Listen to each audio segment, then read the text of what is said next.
Welcome back. It's been a few days, so I think it's time to show you some new things that are blooming in the garden here. One thing that's neat is this penstemon here. It's a native species, likes a dry, hot summer. Has these beautiful little bell-shaped flowers, kind of echoing the color of this Watsonia that I think I showed you before. This is one of the later flowering Watsonia hybrids. Speaking of African bulbs, we've got some beautiful Babiana down here. That's this purple. They open up more fully in the sun, but they really bring a nice bright shade of purple that I like. And we've got some hybrid gladiolus starting to open as well here. I'll show you a close-up of those in a second. Last time, the wisteria was beginning at the other end of the pond, but it's really taken off now. And as you can see, the grapevines are leafing out as well. It's really lovely. Miniature nectarines and peaches are kind of finishing. Dutch irises, the non-blue, so the silver and the white are really peaking right now, looking quite lovely around the edge of the pond.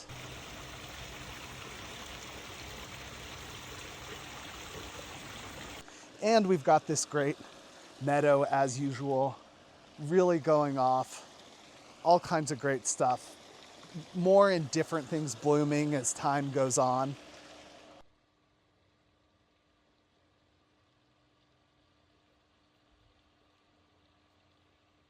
Which I really love.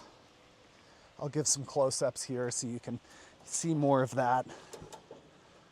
Left the barbecue on, forgot about that, whoopsie doopsie. The aryl irises are beginning to bloom in earnest now. You can see one of them behind me here next to the pond.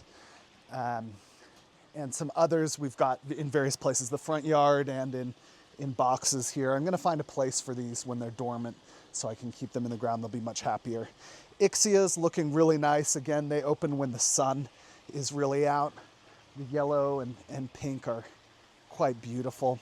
Even have some smaller things like Geiseriza still blooming. Really have to get up close to enjoy those.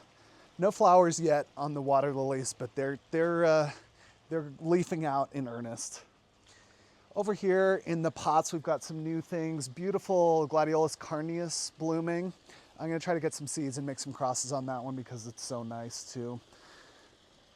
Wonderful blue campanulas continuing to put on a show. And the red Gladiolus cunonius is there blooming as well. That's a really easy one to grow and spread from seed.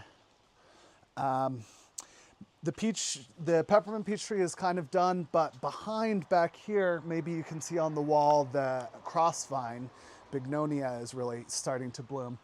Those are great flowers. I love that tubular shape and the warm colors on them. I think the hummingbirds enjoy them as well. The roses are beginning at various places in the garden.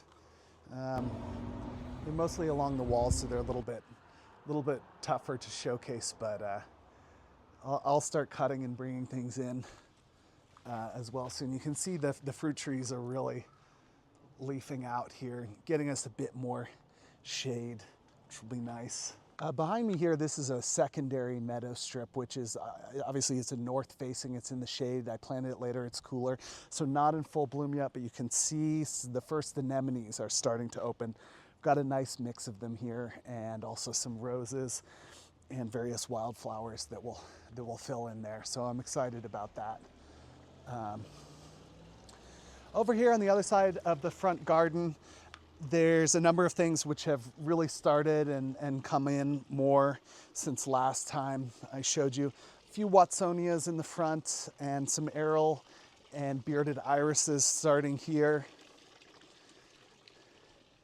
You look this way, you can see more of the bearded irises behind me, as well as those hippeastrums really going to town with tons of blooms back there. That's Minerva. I love this little front view here. We've got wildflowers and small species tulips mixed in with sedums. Got the bearded irises beginning to go. Dutch irises up the hill behind. Just a nice mix of different stuff here. Little flowering almond shrub back there as well. You can, give a close-up, but there's another penstemon species in here, which I think is really, really nice as well. I think it's spectabilis maybe, and it's a pink one.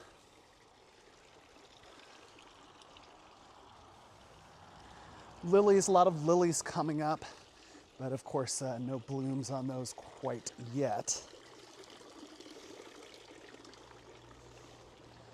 Yes, okay. So I was wondering, this is Iris pseudochorus, this yellow iris. It's a kind of a giant plant, a little bit can be invasive.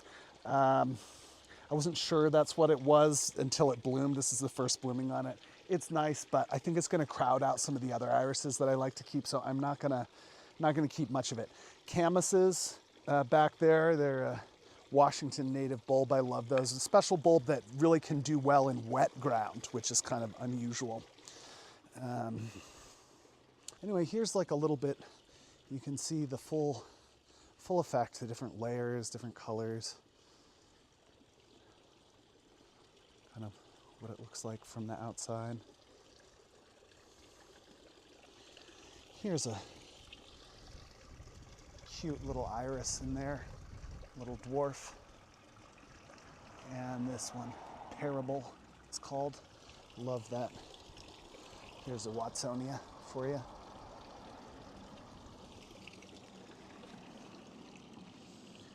Yeah, just a mix of nice spring colors. So there you have it. Come back soon and I'll show you more.